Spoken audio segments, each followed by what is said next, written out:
put the hip shit on the shelf. Cause the way the real wealth is being real with self. But I haven't seen the glory of it coming nothing left. I can't do it by myself, so I'm asking for help. It's time to switch it up, put the hip shit on the shelf. Cause the way the real wealth is being real with self. But I haven't seen the glory of it coming nothing left. I can't do it by myself, so I'm asking for help. Money. All you have is like wrong and wealth. Like Kanye West says, having money is not everything, not having it is. No, Deuteronomy 8:18 says God gives us the ability to create wealth. No, it's the love of money that's involved. You know why money so much? Why do you get us a little book? What it's not doing about one of the things that we think about. I'm just trying to leave a legacy for money. That's not everything, but when you got it, you can do some cool stuff. Now, your host for Talking Money in the Morning, financial mentor to the working class, Cortez. Good morning, and welcome to Talking Money in the Morning Live with your main man, H. Cortez, the one and only financial health mentor to the working class, where I do my absolute best to bring to you guys practical yet proven wealth building strategies to working class men and women all over this great nation of ours. I do count it an honor, privilege, and a blessing to be able to come to you guys each and every morning, Monday through Friday, 7 o'clock a.m. with this show to give you what I got in terms of wealth building tips, strategies, and practical advice. So again, thank you for tuning into the show. If you're checking us out on Facebook, do me a huge favor. Let's share the stream on your timelines. Let's get more people involved in these conversations, because there are conversations that need to be had, and there's information that people need to hear that maybe they're not hearing through regular mainstream media. So that's one of the reasons that I do this show, is to provoke thought, right, and get you guys thinking in a different way. And then do the same thing for me if you're watching this on YouTube, whether you're catching us live or catching the replay. Go ahead and grab the link and share it on your favorite social media platform, whether it is Facebook, Instagram, Twitter, wherever you like to share stuff at. Share the stream for me, and let's get ready to go. See, I see you got the Hulk juice to get you started. Man, if I don't have my Hulk juice every morning, man, I gotta get that green smoothie in, man, because I'm trying to be around for a long time.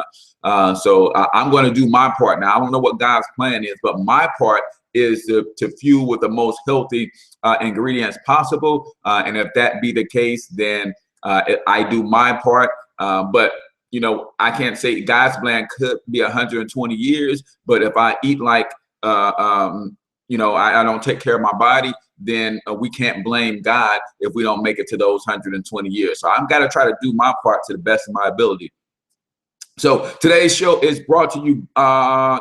Before we get into who brought to you today's show, we got to let you know exactly who this show is for. I see a few newcomers on the show, and maybe, just maybe, you stumbled across this show on accident, man. So I always like to let you know exactly who this show is for. This show is for my risers and grinders this morning. If you are a go-getter, this is your show. If you went to bed last night thinking about your legacy, your dreams and goals, the things that you were going to do day by day to take your life to another level, this show, my friend, is for you. If you are ready to get up and get out and get something this morning, and you know that the moment your feet touch the floor, you better be running, like that ancient proverb from Africa that says every morning the gazelle knows it's got to get up running. It doesn't have to be the fastest gazelle, but it knows it better be faster than the slowest gazelle, right? And that same morning, a lion gets up and knows that it's better get off and get to running. It doesn't have to be the fastest lion, but it better be faster than the slowest gazelle, or it won't eat. If that's you, this show, my friend, is for you. If you're getting up running, this is your show. If you got the desire to build wealth, you got the discipline to build wealth, and maybe you just need some strategies, some tips. Maybe you need a mentor in your life. Maybe you just need a game plan. Well, this show, my friend, is for you. On the other hand, who is this show not for, right? This show ain't for you, man. If you just have a problem with me saying the word money 300 times in 30 minutes, this show ain't for you, man. This show is not for you if you have one of those weird relationships with money, whether you think money is evil, you think capitalism is a dirty word, when you have that kind of relationship with money, you tend to repel money away from you. And if you think money is evil, then subconsciously your money, your subconscious will never allow you to attract money to you, because why else would you attract something that you think is evil to you?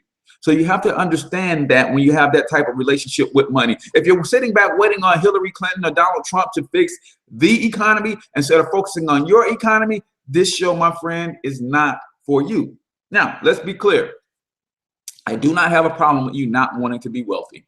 I only have a problem with you if you have a problem with me wanting to be wealthy. I don't know what that's about, but some people think money is evil, but so much so that when I want to acquire wealth or I want to pursue riches, then they think that I'm evil. Well, that's not the case. But if that's you, man, this show is not for you. If you're content with where you are financially, if you're content with the legacy that you're building and leaving behind, if that is you, cool beans. I'm just not. I'm not satisfied with that, right?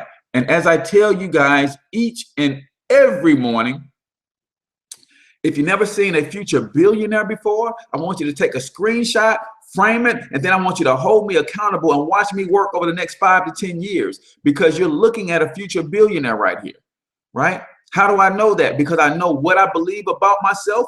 I know what I believe that I can do, and I know what I believe that that I can have, right? I believe I know what I am about myself. I know what I can do, and I know what I can have. How do I know, right? What do I know about what I am? I know that I am a God under the Most High God. I know that I can do all things, and I know that everything that the sun touches belongs to me. See, I don't know what you believe, right? I don't know what you know about you, but that's what I know about me. I know those 3 things if I don't know anything else. And because I can do all things, I can be a billionaire in 10 years. Now, here's what's cool about me being a billionaire in 10 years. There's not a single billionaire on this planet that's ever got to that billionaire level without helping a few thousand become millionaires. So you can sit on the sideline and watch, or you can participate. You can take action on the things that we talk about and start your process of becoming a millionaire, maybe a decamillionaire, maybe 100 millionaire, maybe even a billionaire, right? Game on, people. Game on. Sit on the sideline or jump in the game. Choice is always yours. Choice is always yours. Today's show is brought to you by Nove Money Credit Restoration Program. If you guys didn't check out our show earlier this week, I'm doing a live case study with Nove Money. I'm going through their credit restoration program myself. And I'm doing bi-weekly updates that will show you what they're doing to restore my credit. Now, I'm pumping this company up, man, because I believe in them. But if it turns out that they don't do jack to help me improve my credit score, then we're going to put them on blast right here on this show. Right? So that's why I'm doing a live case study. Now, some of you guys need credit restoration and you just want to jump in and run through the case study with me. If that is you, then let me know and I'll get you the link that you can go and get registered with Nove Money. It's $100 a month for the first 4 months. So yes, $400. And then if you need continuing restoration after that, it's $29 a month. See, some of you guys will need about 6 or 8 months to fix your situations. Some of you guys will only need 2 or 3 months. Right? But there's no contract involved. You can stop at any time, right? You can cancel at any time.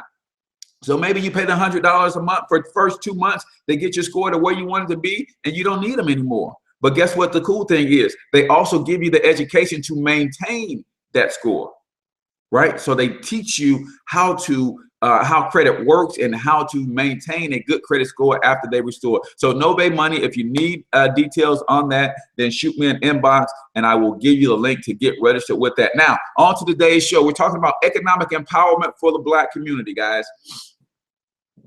If you haven't figured out by now, especially you guys who watch the show regularly, I'm more solutions oriented, guys. I'm not the guy who's going to spend hours and hours talking about the problems. We all know the damn problems. I'm not spending the time talking about the problems. I'm the guy who's going to be talking about solutions. That's me, because like I said, we know the problems, man. We know that we're economically deprived. We know white supremacy and racism is real. We know that you know, post-traumatic slave syndrome is a real illness and disease. We know all of this stuff, man, and I'm not gonna beat a dead horse. And I am more power to my brothers who like to talk about that stuff, because believe it or not, there are some people who don't know that that stuff exists. But we can't have everybody only talking. Somebody has to be doing some working. Right? If we're going to overcome those challenges. So yes, I support all of my brothers who do the talking, from Dr. Boyce Watkins, and I missed the show. He was just here on this past Sunday with David Banner. That's my guy doing big things in the community. Literally put his career on hold to help revive the Walking Dead in the Black community, and that's very commendable. Umar Johnson, all of these guys or helping shed light on the problems, but I want to be the guy who shed light on the solutions. What can we do to bring real economic empowerment to our communities? And I will tell you, it starts and ends with one thing. It always has, and it always will. And that one thing is ownership, right? And the one thing that we need to own more than anything else in order to get us to where we need to be, we have to start owning the production of everything that we buy and consume. We have to own the production of everything that we consume.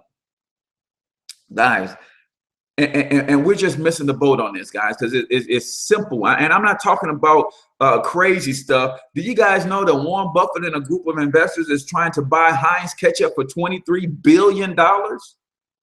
It's ketchup. It's ketchup. They're putting together a proposal, if this hasn't already gone through, to buy Heinz ketchup for $23 billion. That's billion with a B. Like I'm a future billionaire with a B. They're $23 billion for a ketchup company. We don't manufacture no ketchup, y'all. We don't produce no ketchup, y'all. You guys understand where I'm going with this? Production is what brings economic empowerment to our community. When we own the production of what we consume on a daily and regular basis, right? We don't own the production of something as minute and as trivial as ketchup. Guys, the recipe to make ketchup can't be that doggone difficult, right? Cannot be that difficult. In fact, it's probably just water, corn syrup, and some sort of dye. I doubt it even have real tomatoes in it anymore, right? But when we understand the power of production, just like we have to understand the power of ownership, then our economy shifts in our community. What do I mean by that? Let's break some things down. Let's break some things down. And then we're going to talk about 6 areas that we have to definitely own production in, right? Let's break some things down about, matter of fact, let me get my bottle. Okay.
that you pick the tomatoes, they got to be cleaned, they got to be processed, right? They've got to be stored, they've got to be broken down into so where they're turned into paste. So the tomatoes come from the field. That's one set of jobs right there. Cultivating the land, growing the land, weeding, if they're using pesticides or whether it's organic or what, just forming a land, right? One farm may employ a couple hundred people just in the growth of the tomatoes. Then the tomatoes go from there and they go to the tomato factory where they're actually processed and turned into a concentrated paste. That processing might take another 300 or 400 employees, right? Just in one single plant, 300 or 400 employees to process the tomatoes. But guess what? How did the tomatoes get from the farm to the processing plant? It got there via trucks, right? So who owns the trucks that transfers the tomatoes from the farms to the factory so that they can be processed, right? And then when you look at the trucking system, who owns the trucks, and then who is behind the maintenance and the upkeep of the trucks, who is behind the manufacturer of the trucks. So you see, just when one product, when you think about everything that goes into production, we can create probably 300, 400, 500,000 jobs just in growing tomatoes and processing tomatoes to make ketchup. Now that's just the content that goes in the bottle. What about the bottle itself? What about the bottle itself? The same process. You take raw material, which plastic comes from oil, or maybe you take recycled plastic, whatever the case is, that stuff has to be collected, it has to be processed, and then it has to be shaped. Guess what? The machines that shape this bottle, somebody has to maintain those machines. That creates jobs. Somebody has to build those machines that put this bottle into this shape. Somebody has to create the production line that produces this bottle by the thousands per minute. That creates jobs, right? So we're just talking about one product. One product. So that's the container that the ketchup goes in. And this bottle comes in a variety of sizes. So we're talking about creating another 200 or 300 jobs in the plant that creates these bottles, right? So now we're at about 3,000 or 4,000 jobs just in making growing the tomatoes, transferring them from the farm to the actual plant, because you need a trucking system and things of that nature to get them there, and then everything that supports the trucking system, and then you actually produce the actual ketchup and tomato paste and that sort of thing. Then you turn around and you create the bottles that the ketchup has to go in, right? Then someone has to create these labels. Now watch this, because this is powerful. Somebody has to create these labels. What are these labels created with? Paper. Where does the wood come from that makes the paper? It comes from mills that process wood for building houses and construction. So all of those wood shavings, when they break down a whole tree and turn it into 2x4s, 2x8s, 2x6s, it leaves wood discard, wood chips. And then they take those wood chips and they send those wood chips to a processing plant, and those wood chips are broken down and made into paper. Well, guess what? We could be doing that. That's another 3,000 jobs in that process alone. And guess what? There is an adhesive that sticks this paper to this actual plastic bottle. Who's making that adhesive?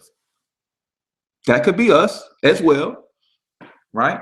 Another 3,000, 4,000 jobs. We're still just talking about one product, man. One product. Owning production, right? One product. And then you think about this. Create the adhesive. Somebody has to get the raw materials, mix it all up. Then you're going to need some scientists and things of that nature. So that's where our education comes in. And you mix up these formulas to create this adhesive, right? Most adhesives start with a natural base. So we can form that natural base. But that adhesive, then you look at the actual label. What is the label? The label is in color. The label is in color. Well, guess where the ink comes from that colors these labels? Most inks are now soy based. So that takes us back to the farm. So now our farmers are now growing soybeans to produce the ink for the labeling on our products. And that whole process has to be the same as with the tomatoes. Someone has to cultivate the earth, grow the farms. All the equipment that is used on the farm can be produced and manufactured by us. That creates jobs. You can't tell me we don't have mechanics and engineers and things of that nature that can build farm equipment. We do, because we're building farm equipment for John Deere and all these other companies. We can build it for ourselves. Come on now. Come on. We're just talking about creating the power in production and owning production. So that takes us back to the farm. So again, cultivating the land, planting the seeds, growing the soy, harvesting the soy. And guess what? The soybeans have to be then what? Transferred again to an actual plant to do what? To be processed and converted into oil so that we can create the inks for the, so how do the soybeans get from the farm to the actual processing plant? Again, there is your shipping industry. We have a lot of brothers who are driving trucks, but they don't own those trucks. We have a lot of trucks on the highway, but we ain't manufacturing any of those trucks. So when we're talking about the power of production and economic empowerment for the Black community, it has been and it always will start with the ownership of production of everything that we buy and consume. Guys, we just created 50,000 jobs by producing one product. This is one product. What happens if we start producing everything that we consume? There will be no more joblessness. Violence in the street disappears because everybody's got a job. Everybody's got work to do. Somebody is creating and owning these businesses, right?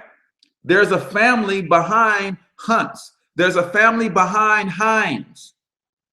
If that $23 billion sale goes down, there's a family that's going to take the lion's share of that $23 billion. So when you talk about economic empowerment, this is what we're talking about.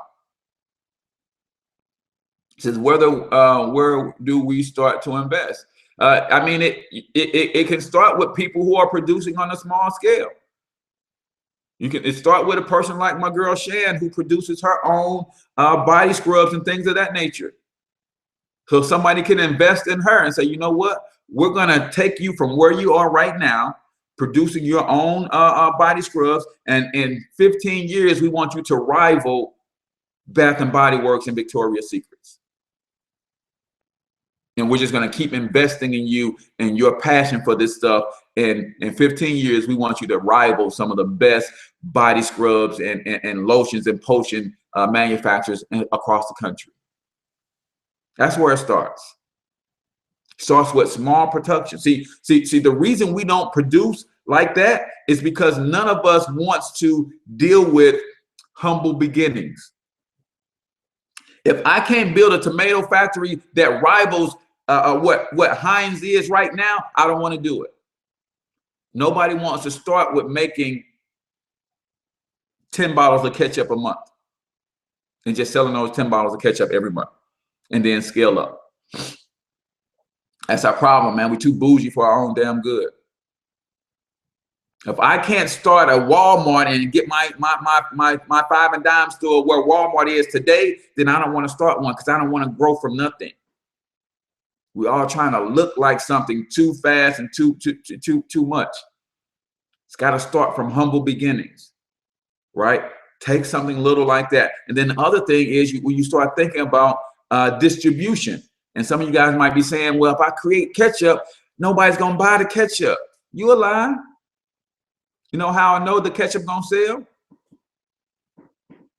Crawl before you walk. You know how I know the ketchup going to sell? Because we got 50,000 Black-owned restaurants across the country. And we're not saying move Heinz out. We're not saying move Hunts out. We're just saying put ours on the table next to theirs. You got to buy ketchup anyway. Put our ketchup on the table next to theirs. That's all we're saying. And then maybe some of those industries will or some of those entities will become exclusive distribution outlets for our ketchup.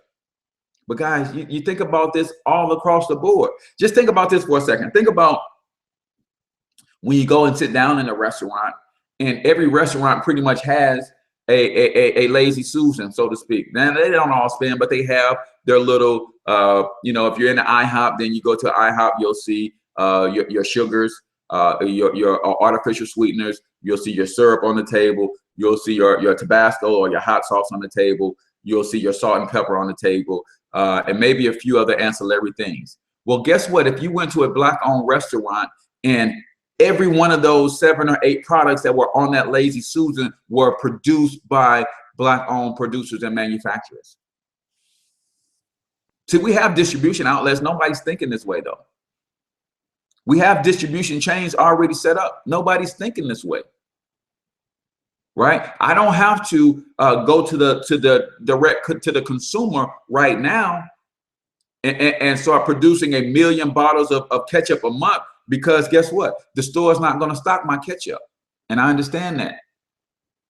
But guess what? I have 50,000 friends with their own restaurants, and they can buy 10 bottles of ketchup for me a month each. Do the math on that. 50,000 times 10, right? 500,000 bottles of ketchup per month. Now, it's not millions, because Heinz and Hunt sell millions of bottles of ketchup a month. But we can start selling 500,000 bottles of ketchup a month, right? And then because so many people are seeing that ketchup in all of these different restaurants, they're saying, hey, where do we get this ketchup? What is ketchup? I don't see this ketchup in my local. I don't see it in Snooks. I don't see it in Kroger's. I don't see it in Safeway. I don't see it in Fred's and in these places. Oh, well, that ketchup you can only get online. You can only get this ketchup at certain stores. And what are those stores? Black-owned grocery stores. See, we create our own economy, guys. We don't use our power as a people. You're absolutely right, because we just don't know how, and nobody's teaching us how. And because I'm past that, we just won't support each other. That's a lie, man. We just don't know how to effectively support each other. So that's where that's my angle. How do we effectively support each other? And little things like this.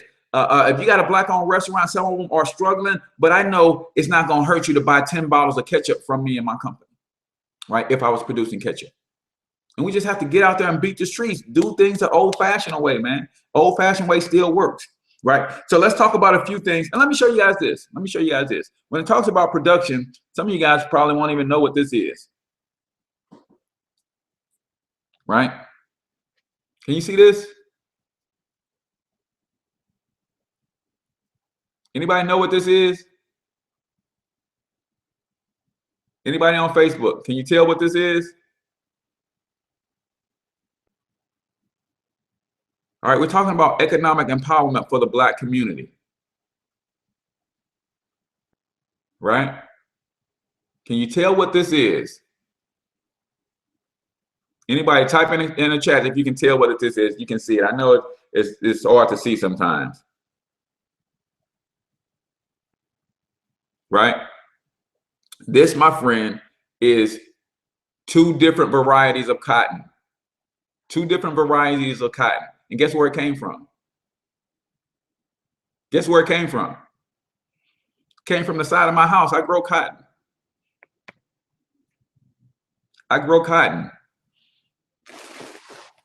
And yesterday when I got off the stream, I had to go and harvest cotton, right? So some of you guys might say, but you live in St. Louis, man. Why are you growing cotton? Right? Because I understand the power of producing raw material. See, cotton is raw material. See, I don't have to go and buy 100,000 acres of land to try to mine coal or to try to mine steel or try to mine some other raw material or cut down 1 million trees, right? But I can grow cotton every year.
amount of money.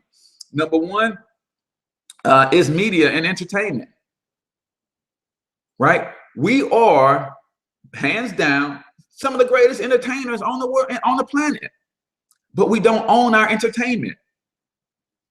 What I mean by we don't own our entertainment, we farm out our entertainment.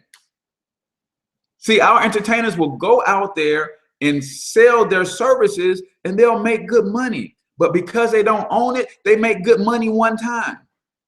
And the people who own it make good money, make good money over and over and over and over and over and over and over and over again. And then their children will make good money over and over and over and over and over again. And then their children will make good money over and over and over and over again from us selling you our entertainment.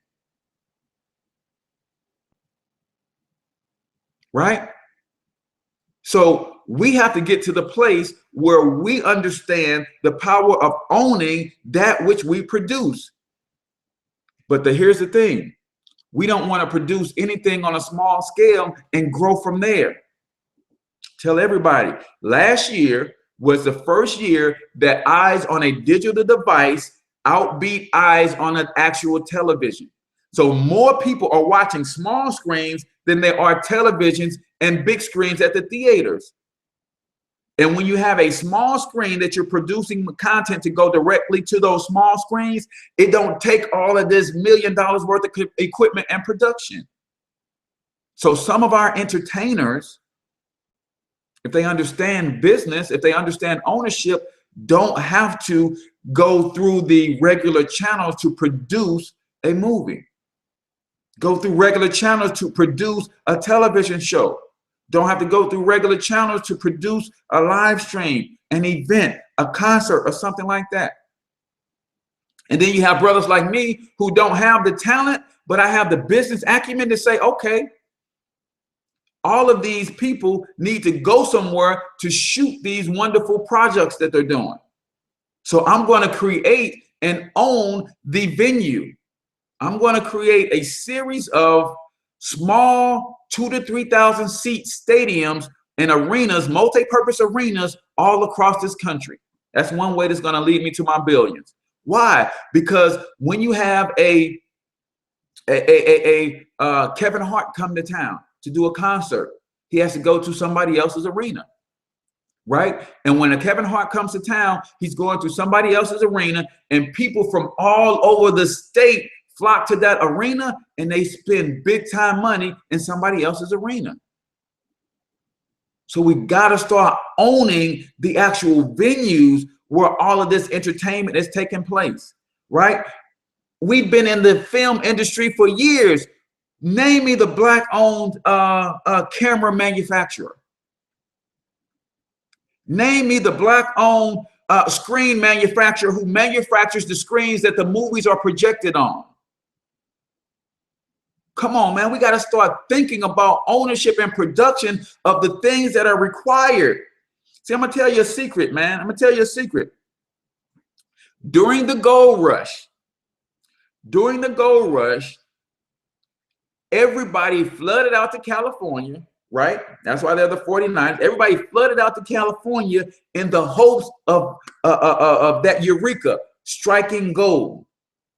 So they went to California in the hopes of striking gold. But there was a group of people who went out to California and guaranteed and knew without a shadow of a doubt that they were going to strike gold. You know who those people were? Those were the people who sold the tools to everybody who had the hope of striking gold. Some of y'all ain't going to catch that till tomorrow. Some of y'all won't catch that till tomorrow. There was a group of people, there was two groups of people that fled to California during the gold rush. There was a group of people who fled there in hopes of striking gold. They were just going to pan, mine, dig. They were going to strike gold. There was that group of people. And then there was another group of people. There was another group of people who also fled there, but they didn't hope to strike gold. They carefully calculated and knew without a shadow of a doubt that they would strike gold. You know who those people were? Those were the people who sold the tools to the people who were hoping to strike gold. right? Can anybody think of a company that's been around since then and started their empire there? I'll give you one. There's a couple of them, but I'll give you one. Some of you probably sitting in a pair of them right now. Levi jeans. Levi jeans came from the gold rush. They developed denim because they needed a tough material because people were digging in dirt and slushing in muddy water all day. So they had to develop a thick material that people can work in. So Levi jeans, 200 and something years old,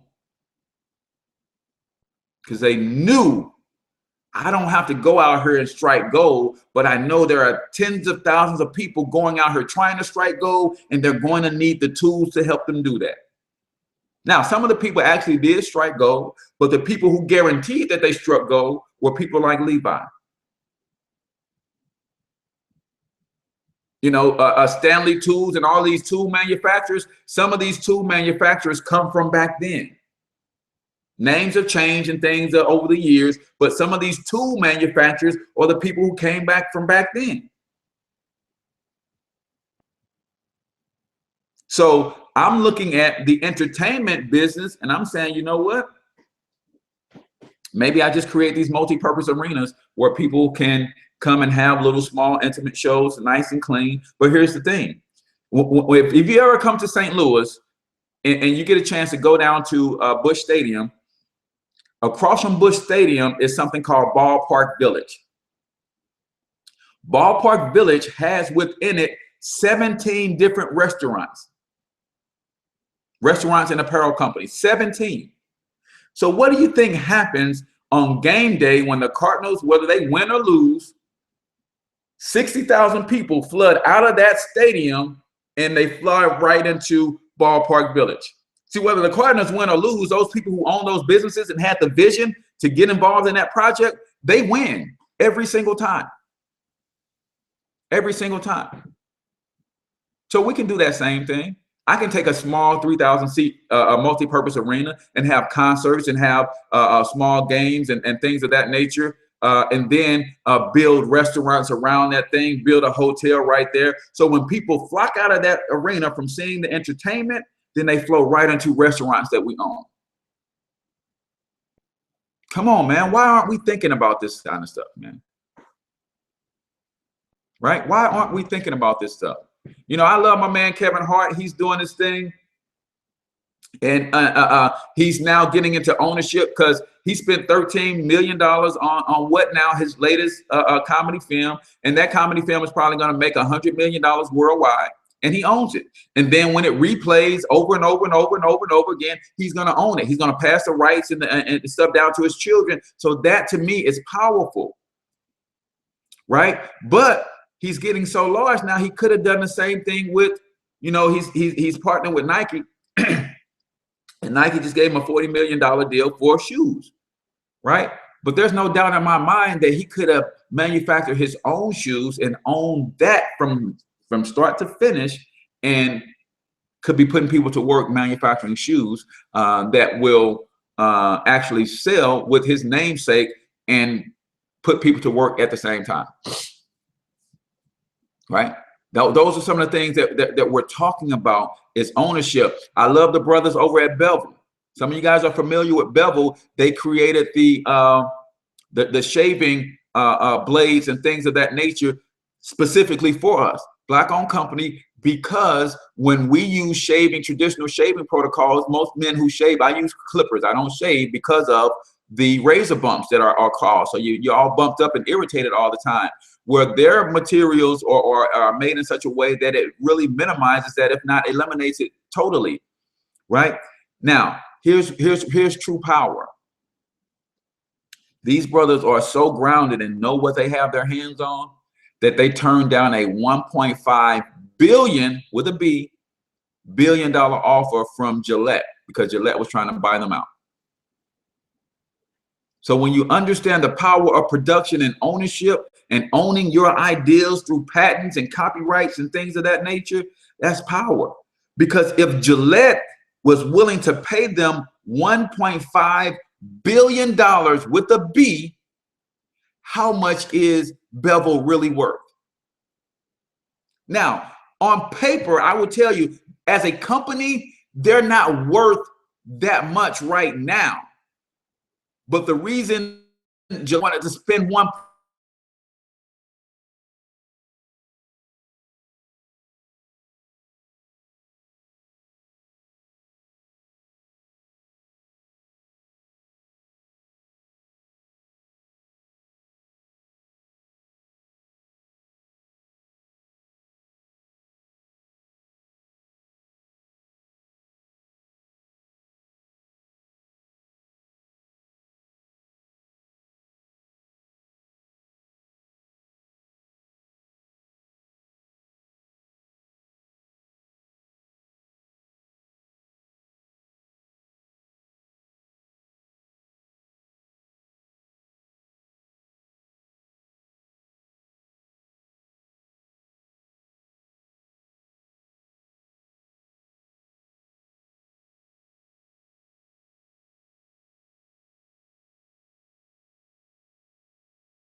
start a business that will go up along with, that will grow with a company like Bevel, right? How many companies grew with Walmart? How many companies grew with McDonald's? See, we look at McDonald's, but we don't think about all of the companies that grew with McDonald's. McDonald's is the largest retailer of lettuce, apples, milk, fries. Come on now, all of these are companies that grew with McDonald's because Ray Kroc had a vision. You understand ownership and the power of production. If we are going to create economic empowerment for the Black community, we've got to understand ownership and the power of owning production from beginning to end, start to finish, raw material to finished product, own that entire chain. And this ain't new. This ain't coming from me. This ain't new. If you study Claude Anderson's talks on Powernomics and things of that nature, he talks about owning entire chains, not just owning the retail outlet. Not just owning the retail outlet. Retail is a good place to start. Start with retail. So maybe you own a little boutique and you sell stuff from your little boutique. But then you start with retail and then you start to understand wholesale. Okay, where can I get this from at a better price? All right, then you go to retail and you start to understand buyers. The buyers are the people who buy it from the actual manufacturers, right? So they're buying things by the truckload. They're buying things by the cargo load straight from the shipping, from the shipyards. They're buying things by the train car load. They're buying things straight from the railroads, right? Those are the buyers, right? And then you have the manufacturers. Who's manufacturing? Who's actually creating? Right? And then the manufacturers need raw materials to create those things that they manufacture. So where does the raw materials come from? Right? Those raw materials are coming from the land. So who owns the land that the raw materials are being mined from? So Dr. Anderson talks about owning that from the beginning of owning the land, surveying the land and seeing what raw materials are on that land that you can produce, and you take that raw materials and you start manufacturing stuff. And then you take the stuff that you manufacture, you sell it to a buyer who's going to buy it in massive quantities. That buyer is going to break it down into smaller quantities and sell it to wholesalers. That wholesaler is going to break it down into even smaller quantities and sell it to retailers. That retailer is going to break it down to the smallest quantity and sell it one at a time to the individual consumer. So they keep throwing out this 1.4, $1.5 trillion of spending equity that we have. It is way more than that, guys. See, that's just what we spend, right? But when you add in the equity that we create by spending that money with companies who produce, you're talking about hundreds of trillions. Hundreds of trillions. Right? And we can do that for ourselves and start building our own economies when we start understanding production, when we start understanding the power of ownership. So if you're in the position to buy you some raw land, go buy you some raw land. I don't care if it's 5 acres. I don't care if it's 500 acres. If you're in position, I guarantee you, you get 500 acres of land, there is some raw material on that land that you can use and start manufacturing something with, or selling to a manufacturer at a good price, right? Some raw, you get raw material and dig a spring and shit, start selling spring water off your land. Unlimited supply of resources, straight spring water, right? That's an industry in and of itself. Come on now. We just got to start thinking about the power of ownership, the power of production. So real quickly, let me go into this real quick. So the raw materials game is serious. We got to get into the raw materials game, whether it's growing cotton or whether it's buying land or mining raw material that's on that land and start using that as a way to build, right? Media and entertainment, not just providing the entertainment, but owning the actual entertainment, owning the things that are used to capture that entertainment, owning the things that are used to distribute that entertainment, right? See, they knew 15 years before live streaming came into place that live stream was coming, so they didn't care about CD manufacturing anymore when we got into the music industry and started making tapes and CDs. But we got kids who are studying technology right now, but every time they come to us with an idea, we tell them to sit down and shut up. But do you guys know where all of this media comes from? Social media came from? All these apps come from? Do you guys know where that come from? Comes from our babies, man. Comes from them keeping a closer eye on our children than we do. That's where all this stuff came from. All these trends that are being set by our babies because they keep a closer eye on our children than we do. Right? I'm gonna let that sink in.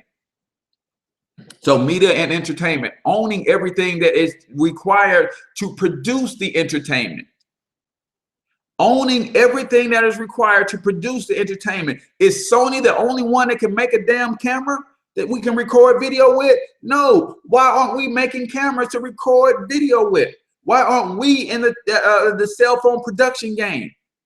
Making our own brand of cell phones, making our own brands of cameras, digital recordings. Guys, we have probably 10 million aspiring artists in the music industry. And that's fine and dandy. But who's encouraging their children to learn how to create and manufacture and produce recording studio equipment? See, again, that goes back to the gold miners, right? Here's what they're doing. That goes back to those who go mining for gold. All of these guys jumping into the hip hop world and trying to become the next rapper. Guess who's making the money? See, they're hoping to hit it big in the industry. But there is another group of people who is flocking to that industry who's guaranteed to make money. And those are the people who are selling you all of the equipment that you need, the software that you need to record, the Pro Tools and the silly this and whatever you're using, the Garage Band and all that. There's a company behind that stuff, right? So those are the people who are making the money. You are hoping to make the money. Now, 1 out of every 100 of you will make a little bit of money, but every one of those companies that are manufacturing those products, even the ones who manufacture the little shitty stuff that don't even work that good. You know why? Because they know that you got to start somewhere. So you're going to buy their little shitty product, and then you're going to upgrade to the bigger one. You're going to upgrade to the bigger one. You're going to upgrade to the bigger one. And you got 1,500 companies in this game selling you a piece of a dream here and there. Why aren't we in that game? Why aren't we in that game?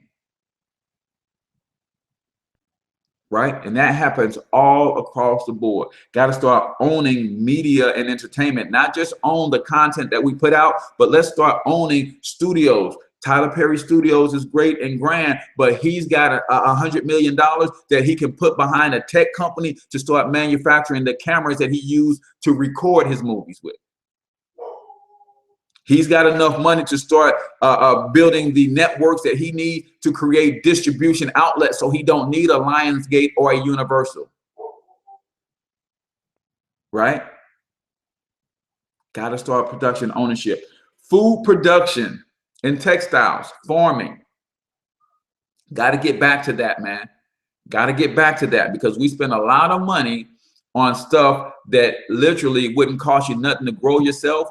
Or if we were growing it ourselves and had little farmers market set up, you get good quality product without spending all the money that you would spend at a grocery store. Why? Because the grocery store has a tremendous amount of overhead. Do you know how much it costs just for them to run that whole meat section with all of those refrigerators and freezers? Right? But that's something that you can do, or we can do in small pockets throughout the communities.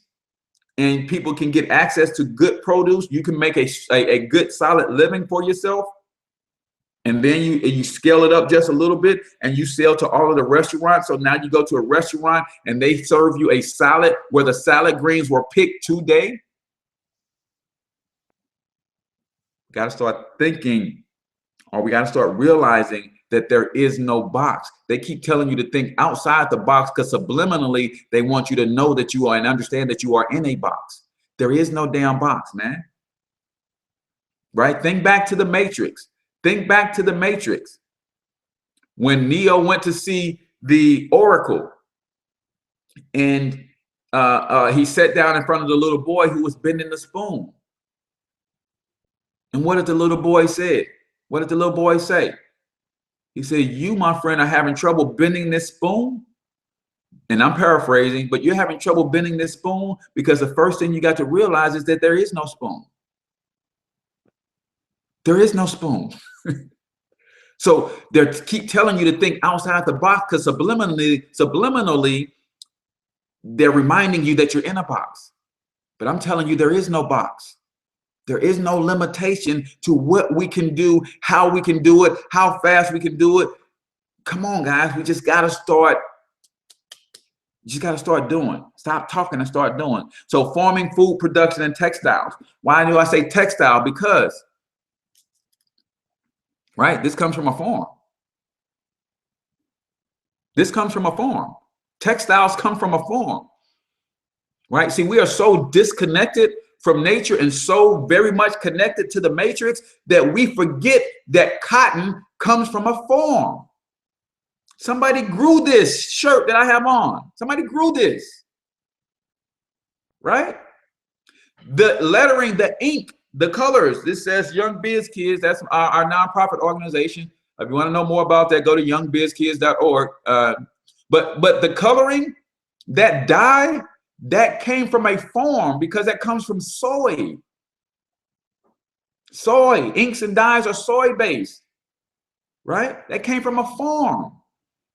You got to start understanding the power of owning land and what we can actually do with the land. Give you an example. A young man wanted to buy 20 acres of land. He couldn't afford the whole 20. He put a down payment on 10, and they did owner financing for the 10. So he owner financed the 10. Put a down payment down $1,000 and was going to pay the owner so many hundreds of dollars per month to until he finished the contract and owned the land. But once he took ownership of the land, what he did was he hired a tree company to come in and survey the land. And they said, "Man, you got $40,000 worth of trees on this 10 acres.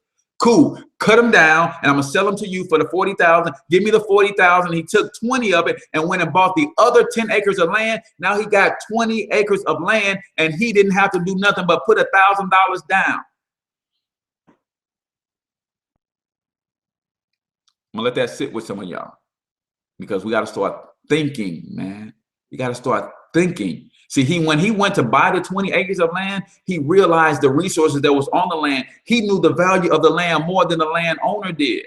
So he went in and bought the land. He knew that he was going to cut down these trees and sell the trees to get the money to buy the rest of the land. So all it took for him was $1,000 as a down payment to tie the land up, to get them to transfer ownership. Now that he owns it, he can do what he wants with it, cut down the trees, sold the trees, bought the rest of the land. Now he owns 20 acres of land free and clear.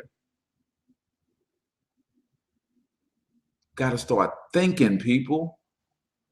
Then once you think, you got to start doing, because when you do, you gain experience. And even if the result you get isn't what you wanted, you still got the experience, right? So food production, farming, textiles, we got to get into that.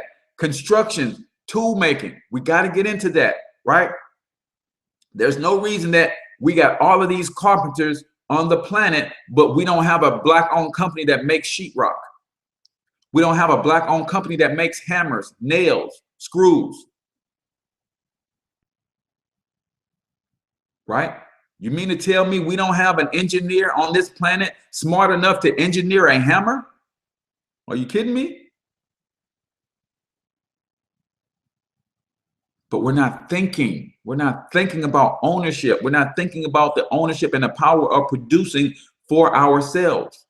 Right? So we got to get into that from a contracting standpoint. We got to get into real estate development, right? I want you to think about something. And when I drive by, and guys, I hope you guys understand that being pro-black doesn't mean that you're anti anything else, right? Being pro-black doesn't mean that you're anti anything else. But outside of my subdivision, they're doing a lot of construction because they're running new lines for the gas company, and they're running new lines for the electric company, right? And when you drive by and you see these lines and lines and lines of trucks stacked up, and you see all of these other cultures getting this work, you have to ask yourself, damn, not only are they these jobs these people are working, but when people do that kind of work, they're contracted with the city, the jobs are guaranteed for X amount of months. Man, they are making good money, right? And then you drive by some of these same entities and you see them working on a Saturday or a Sunday or a holiday and know they're making triple time. And you might see one or two blacks out there with 60, 70, 80 white guys, right? And there's nothing wrong with that. I hope you understand me, because I'm a capitalist to the fullest extent. And when I create my billions, the first people that I'm going to hire are people who look like me. And that's no disrespect to any other culture. That's just the way cultures work. You hire and pull from within the talent pool that you surround yourself with. I'm surrounded with black people who need jobs. So when I start growing my enterprise, then I'm going to be hiring those black people. I'm not saying that a white person couldn't put in an application and get a job with us. But I'm saying I'm looking out for me and mine first. So white people look out for them and theirs first. Asians look out for them and theirs first. Jews look out for them and theirs first. Right? This racial thing is just that. It's a race for world dominance. All of the races or cultures of people are racing for world dominance. And we're just not even in the game yet.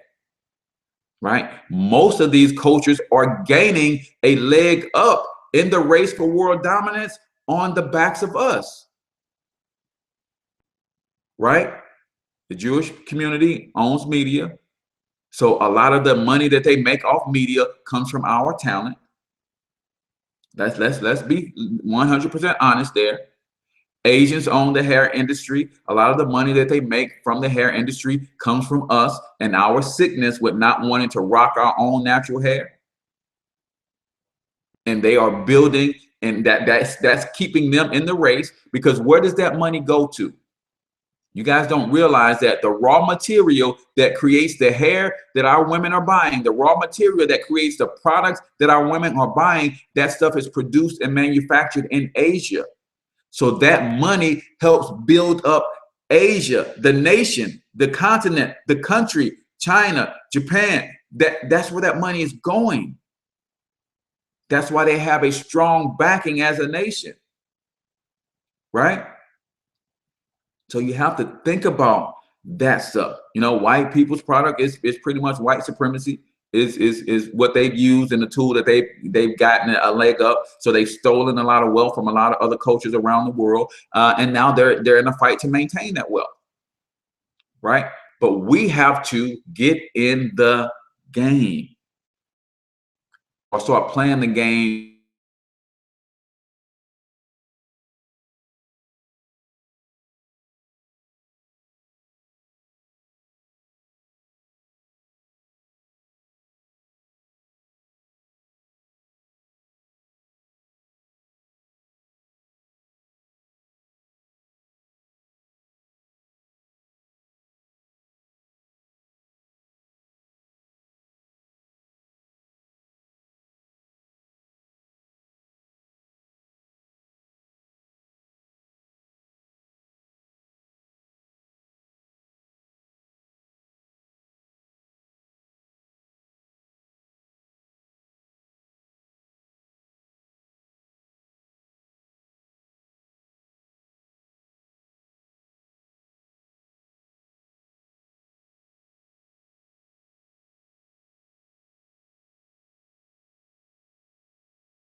You get biotech, right?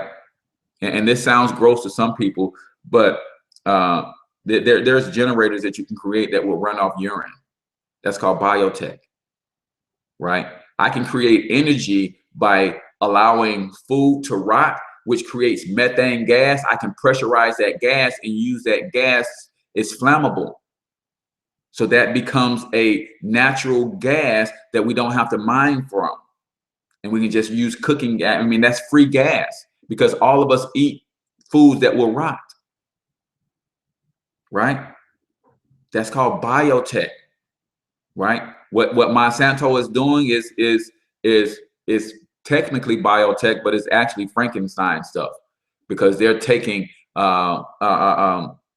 genetics from one seed or plant and combining them with the genetics from maybe an animal or something. You know, they did years ago. They did the genetics from a salmon fish because they can withstand the cold, and they injected those genes into a tomato so that you can grow tomatoes in the wintertime.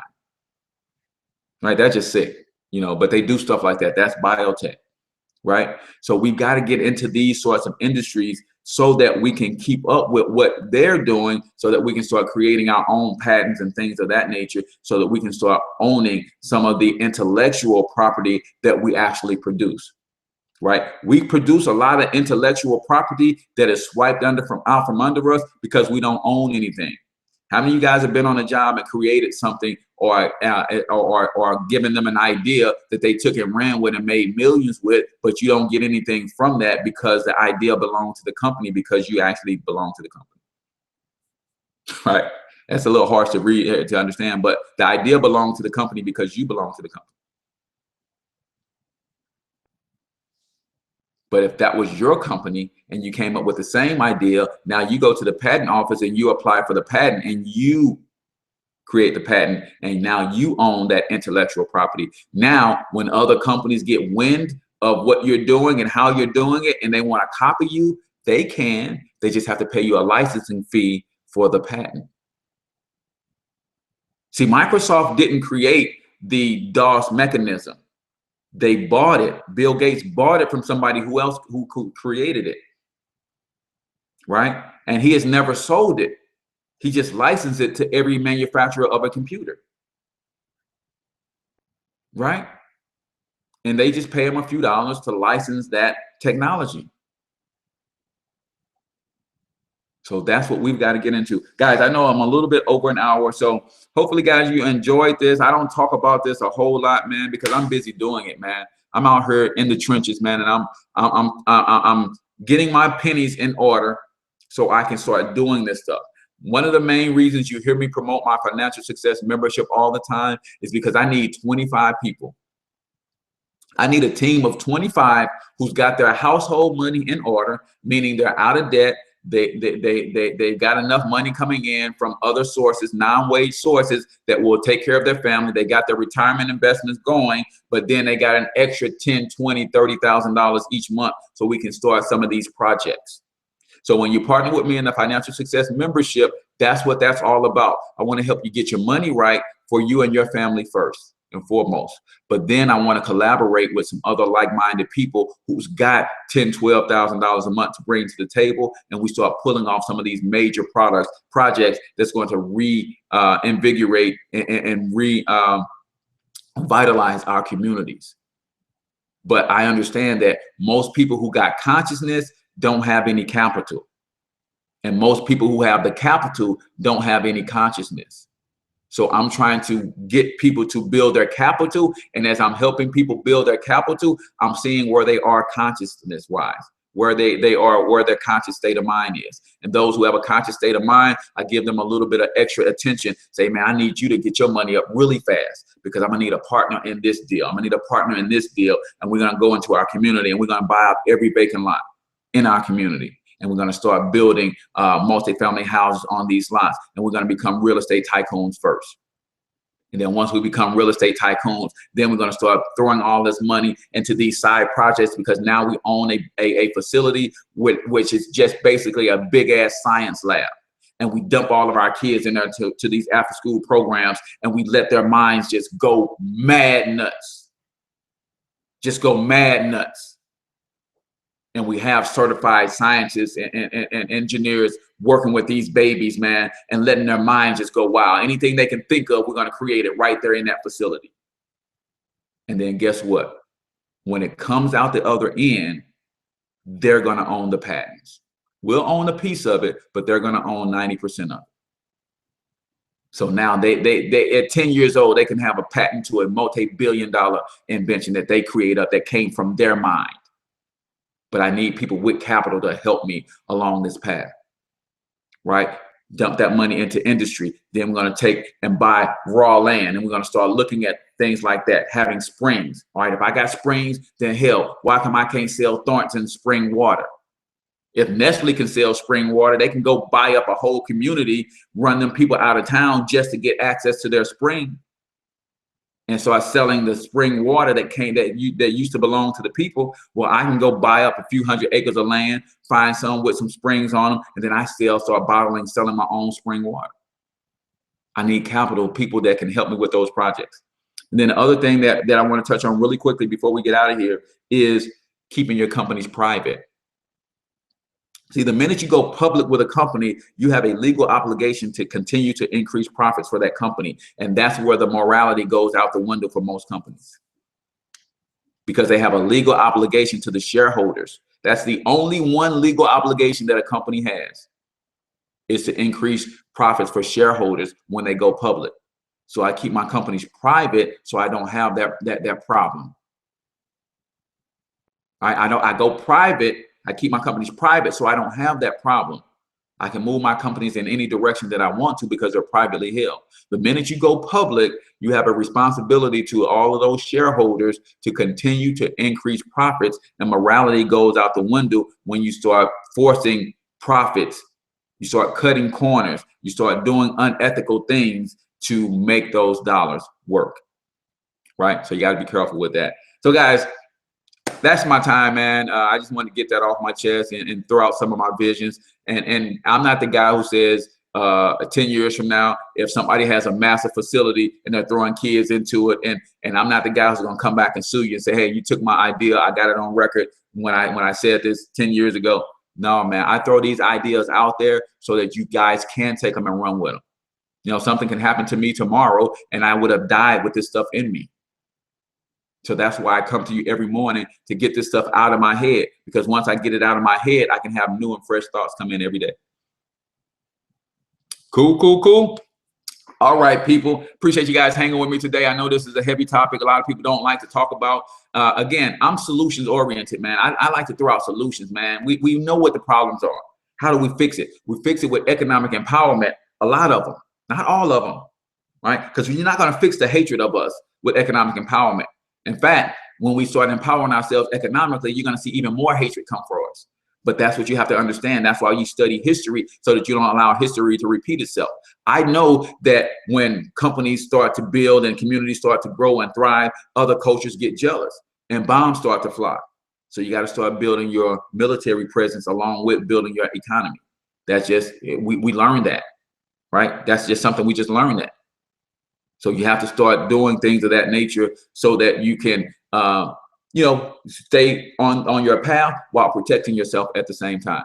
So guys, that's my time. I am H. Cortez, financial health mentor to the working class. You can't do a lot of the stuff that I talked about if you have poor credit. So our sponsor for today's show is our credit restoration program, Nove Money. You can partner with them. They can restore your credit, and then we can teach you how to take your personal credit once you get it over 720 and leverage it as business credit. And then you can start implementing some of these plans once you have the capital to do so. Right. So if you need anything in terms of credit restoration, I want you to go ahead and shoot me an inbox, and I will give you the link to that. It's $400, guys. So it's $99 a month for 4 straight months. And then if you need beyond 4 months, then it goes down to $29 a month for every month thereafter that you need their services. But there's no contract. If 2 months get you where you want to be and you cancel, cool beans. If it takes 3 months and you cancel, cool beans. Whatever it takes to get you where you want, that's what they're going to be there to serve you all along the way. So I'm H. Cortez, financial health mentor to the working class. Until I talk to you in tomorrow's show, remember, tomorrow is Free Game Friday. Bring your questions and answers. I do live Q&A for 45 minutes tomorrow. So bring your questions. I do have some guests lined up for next week. Super excited about that. But until tomorrow, I want you to get your money up, because you absolutely can do it. Peace out, people.